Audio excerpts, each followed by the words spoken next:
Hey guys, welcome back. Aaron Hillier, and I'm excited you made it back for video 2 of this mini series for how to split test to get more clicks, more leads, and more sales. So I'm excited for you because today we are going to talk, or this video, we're going to actually take things to the next level here and actually show you how to test, right? So I erased some of my whiteboard here. I apologize in the last video. I had some of it cut off. I talked about it as we went through it. So hopefully it wasn't that big of a deal. We should have it zoomed into the right level now. The only thing cut off on this side here was experiment, the word experiment before, right? So we talked a little bit about these main elements here when it comes to an experiment. And when we're testing, we showed you all the different examples of the types of things that you could be testing. The headline, the copy, the image, so forth, right? So what we want to do is we want to actually be testing one of them at a time, one of them at any given time, right? So let's say that let's say we're testing ads, right? Let's say we're testing ads, and we're going to test variations of those, right? Variations of those or versions of those, or maybe even different ads altogether, depending on how we're doing it. All right?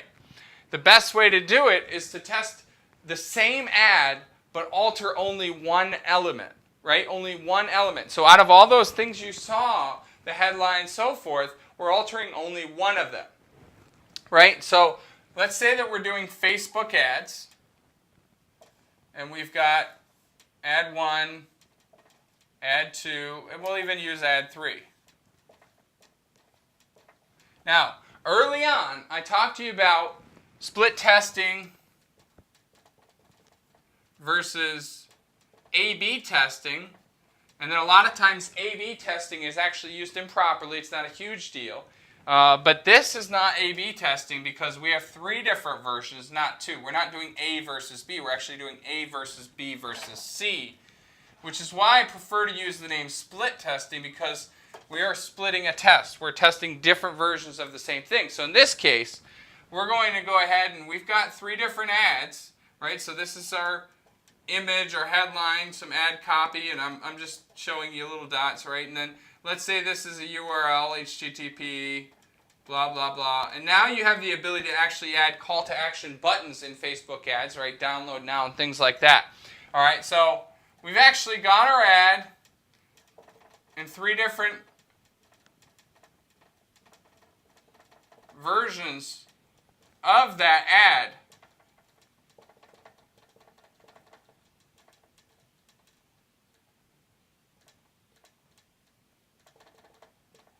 Right? And we're only going to alter one thing in it. Now, if you recall, I said when it comes to Facebook ads, or images are the most important thing. They affect the conversion rate by far the most, right? So we're going to test 3 different versions of the image, and everything else is going to be the same, right? So what we typically want to do when we're doing this is we utilize something called a rotator, right? And then we take that rotator and we serve up one ad, then we serve up the next, then we serve up the next, then we serve up that first ad, then the second, then the third, and so forth. This is with even ad distribution, right? Depending on the ad network, depending on what we're doing, whether it's a landing page or whatever, we may or may not want to distribute them evenly. We're going to get to that more when we get to more advanced stuff in the next couple videos. All right? But with that said, you actually have the ability to control it in some cases and no control in others, right? So with Facebook, they basically manage this for you, and I think it kind of sucks. There are times where it's good, but for the most part, they'll actually decide ad 2 is performing better, and they'll start serving more ads to this one, and occasionally here, and more ads, more ads, more ads here, and then maybe one here. They start rotating that potentially in your favor, potentially in their favor, all right, depending on how it works out. So it's important to keep that in mind. Now, if you're doing a capture page, a landing page, right, let's say we've got 2 different versions of this, all right, and I'm not going to draw it out. What the hell? Let's just use a standard. In this case, we don't have a video or anything. It's just some text with an email and a call to action button. Real basic, right? And so what we do is we've got a rotator that we say send to this version, then send to this version, and then that version, and then that version, and so on. And we might send these with a 50% distribution, or as we get more advanced, and I'm going to show you and talk about this, some stuff that even the advanced marketers typically don't know. This stuff isn't really taught, where you might want to actually serve up 75% or even more to one versus the other and things like that. But for now, let's not even worry about that. I just want you to understand the concept, right? So we're rotating between these, but we're only testing the image. Right, we're only testing the image here. So everything else is identical. So we create one ad, we clone that, right? We create a duplicate of it so we get version 2, then we change the image, we duplicate that, and then we change the image. Right? So then we've got the 3 versions of the same ad. Do you have to test 3? No, that's just an example, right? Based on our hypothesis, that will determine what we're doing, right? So we would hypothesize that I'm going to test 5 images, and I think this one's going to perform better, right? So based on that, we're going to start conducting our tests. And as we do, we're going to start getting some feedback, some data back, right? And we need to know what to do with that data. So as we start getting it back, we're going to start looking at this. I'm just going to call them A, B, and I don't think this shows up here. No, it doesn't. This does. Yeah, so that's the beginning of it. Okay. So we'll go A, B, and C, right? So these are our versions of our ad. And we're going to start getting some data back from Facebook. And guys, this applies beyond Facebook, right? I know I'm using Facebook as an example, and this is not a Facebook video. This applies to anything you're doing. This could be your landing page, okay? So don't think that we're just talking about Facebook. So we're going to start getting some data back. So for example, we're going to get back the number of impressions. And let's say that, you know, ad A has 103 impressions, B has 79, and C has 92. All right? So that's just our impressions. And then we get, I know this is small, click-through ratio, or CTR, right? So there are a lot of statistics we would get back. I'm only showing a few of them, right?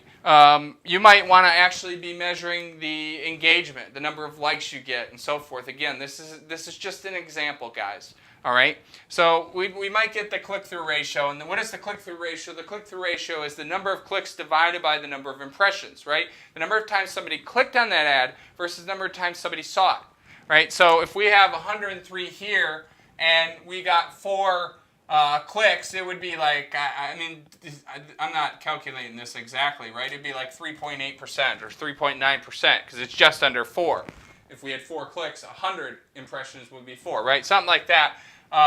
Whereas, you know, this one might be 4.1. Actually, for Facebook, these are really high because those click-through rates are a lot lower because they're sidebar. We're talking about sidebar ads here, right? Not the inline ads. Why am I blanking on it? Boy, I've run a ton of those. But we're talking about the ones that appear on the side, right? So if you got Facebook, and let's say that you've got their search bar and all the other stuff, and then you've got your links here, and then the main area, and then you've got these ads over here. It's these ads we're talking about. Okay? So based on these ads, again, just an example, so just so you can put some context around it so we know what we're talking about here, okay? We don't really usually get, I have gotten click-through rates that high. I have, so don't get me wrong, but it's not that common, all right? But just to make it easier to relate, let's say those are the numbers, and since I've got them high, let's say this is high too, right? Now, what I see a lot of people doing, first of all, is they look at their data and they make decisions too quickly. So the first thing you want to be doing is asking, do I have enough data? Right? Do I have enough data to make an informed decision? And if I'm looking at this data, it's pretty close, right? I'm not sure I have enough data, to be honest with you. But you can utilize a tool over at splittester.com that's free and actually input your data. And it's going to tell you, based on that, what percentage confidence you have in whether one particular ad or landing page or whatever you're putting in will outperform the other. So it might come back and say you have a 70% confidence level that version A is going to perform better than version C.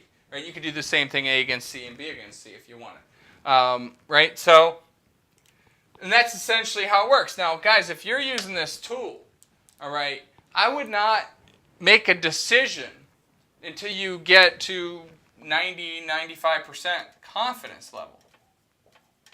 Now, I've been doing this stuff for a while, so I don't really often utilize a tool like this unless the data is really close and I really need to move forward quickly. Then I might. Okay, then I might. In that case, I usually wouldn't make a judgment call unless it's above 90%, and I suggest you don't either. Right? So. But I'm looking at this data and I'm saying we don't have enough information as it is. And the reason is we don't just care about the clicks. Now, in some campaigns that may be the case. If you're doing just pure branding, for example. If you're a large organization, you happen to be catching this and you're just looking at pure branding. Now, if that's me, I'm working in that marketing department. I'm focused, and if I'm focusing on branding, then I'm focused on engagement. So I wouldn't just stop there anyway. I'd be focusing on the engagement and the page likes or whatever. But nevertheless, let's say that we want to capture leads, all right? Or we're trying to make sales. We don't stop here, and people do this all the time. They look at this data, and they're not tracking the number of leads to the ad. You need to be doing that, guys. How do you do that? Facebook has these things called tracking pixels. Now, you can track virtually any ad server, regardless of what it is. There are ways to track from the source to the lead and from the source to the sale even. All right, so figure that out. If you don't know how, then I encourage you to subscribe to my video or my YouTube channel, for crying out loud, guys. I'm going to be teaching this stuff to you. So you want to stay engaged and you want to be getting some products I'm going to recommend to you that will teach you in depth internet marketing stuff like this. I mean, this is just awesome stuff, right? And it's a skill set you want to have. It's a skill set you want to have because you can make a lot of money and you're set, right? It's a good thing, right? So, but don't stop here. Sorry, my ear is actually hurting. I don't know why. For some reason, it's hurting a little bit, so I apologize. I keep touching it. It's just bothering me. So I would actually be tracking leads here, right? I wouldn't stop at the click-through ratio. I would actually be tracking the leads, right? So let's say these numbers are, 4, and I left more rows here. I don't know if we'll use them or not, but, whatever. It doesn't matter. And these numbers are completely arbitrary. I'm just throwing up some data just to give us some data to work with. There's no meaning to the numbers I'm throwing up there until we look at it and evaluate it, what it means, right? So as I start to look at this, the first question I ask again, right? The first question I ask again is, do I have enough data? Please, for crying out loud, do not make rash decisions when you don't have enough data. I see people doing this all the time. Ensure that you have enough data before you make a decision on which is winning or not, right? So I might input some more data here or take a look at this. Now, if I'm getting a substantial amount more in one than the other, then I might want to ramp that up or pause the others or turn them off or declare that a winner and conduct a new experiment, right? So based on this, I start looking at this data a little bit more and I say, well, you know what? Forget about all that. Look at the amount of leads in this one versus all the rest.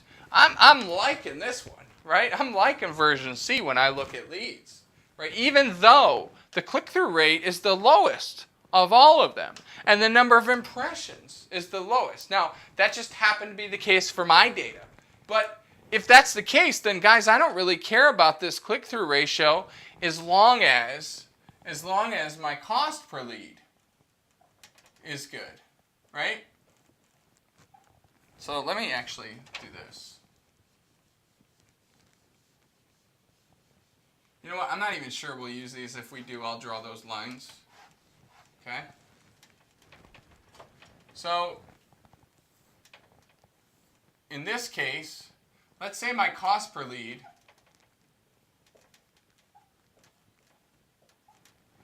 is $2 even.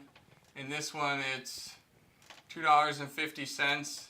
In here, it's, $3.25. Okay? Right, so there's a couple things to consider with this new data now. In this case, I'm liking this one the most, but I'm not getting that many leads. So while I may be spending less, I'm not getting a whole lot of leads here. So, you kind of consider, what do I do with that? And then I would also start asking questions why, and we'll get to that in just a second. Right, we'll get to that in just a second. But now with this one, I start looking at the leads. It's a little bit more. I'm starting to get more leads. Maybe it's feasible. Maybe I want to keep that. I don't know. I also need to consider something else, and I'm going to talk about that in a moment, right?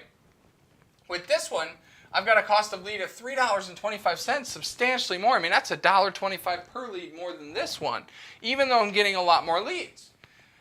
All of this doesn't matter if I know that I make $5 a lead, for example. And this is earnings per lead is what I'm putting here, right? If I've proven to myself or shown myself that I make $5 a lead, right? My net per lead is $3 in this case, and it's $2.50 per lead in this case, and it's $1.75 in this case, right? So I'm making more money on this one even though I'm getting less on this. But here's the thing, guys. I'm making money on all of these. I'm making money on all of them. So do I turn them off? I don't know. Maybe I try to optimize each one of them. Maybe I try to turn one of them off so I get more traffic to one that costs me less. Right? I'm going to play with this. These are things that you learn intuition with over time, and that's why it's good to master a particular platform.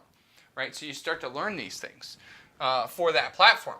Okay? Now, even though this is all good, I might not even stop here as far as the data, because I might also want to know how much money I'm making, not just on average per lead, right, on average per lead, but I can't actually get this. I kind of peeked ahead again for you guys here, right? You can't actually get this unless you know how much money you're making, right? So you can't actually arrive at that data until you know how much money you're making. Right? And so as you look at that, you might discover that, let's say you've got a $27 front-end offer, and, you make one of those here, and two of those here. I know that's hard to see. It's real small. It's even hard for me to see. But that's $27, $54. And let's say here it's, we've got three of them, so that's what, 81? I think that's right. All right, so 1, 2, 3 sales here.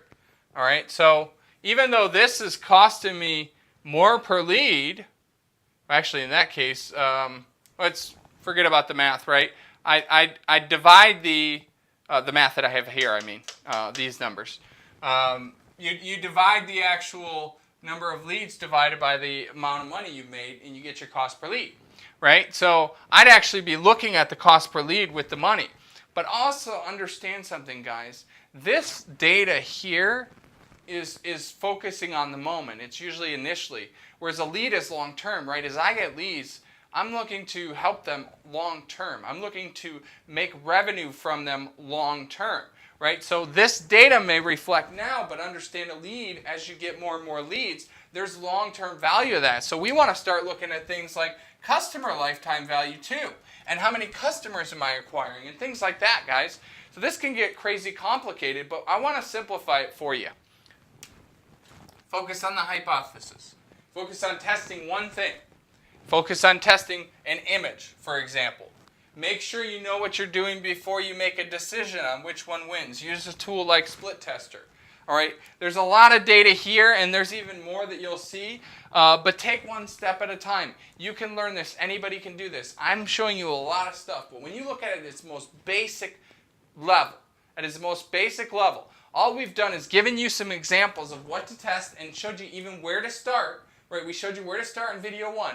We talked about how to actually form a hypothesis and test only one of those. Right, so we're only testing one variation. All right, and then as the data starts coming in, we're talking about how to analyze it and make some decisions. Are you going to be an expert at making decisions right away? Of course not. Are you going to start to understand this data and what it means with time? Yes. This vocabulary is new for some of you. It's probably confusing.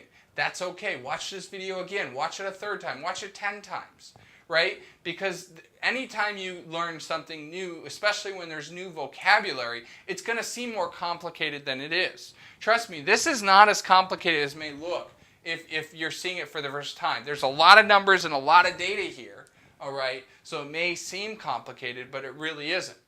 Okay? Now, as far as making the decisions, which way to go, yeah, there's some skill in that.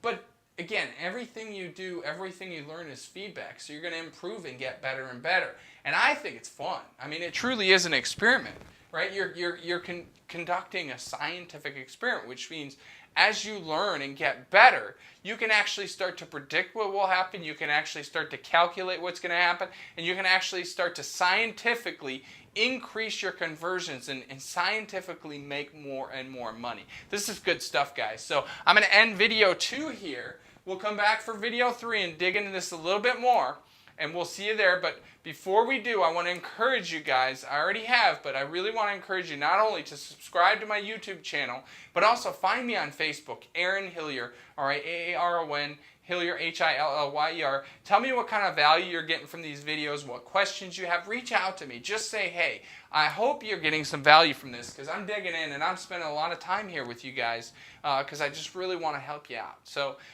stick around for the next video 3. Go ahead and click the link wherever it is or whatever button's there. We'll see you back shortly for part 3 of this mini series. So we'll see you soon.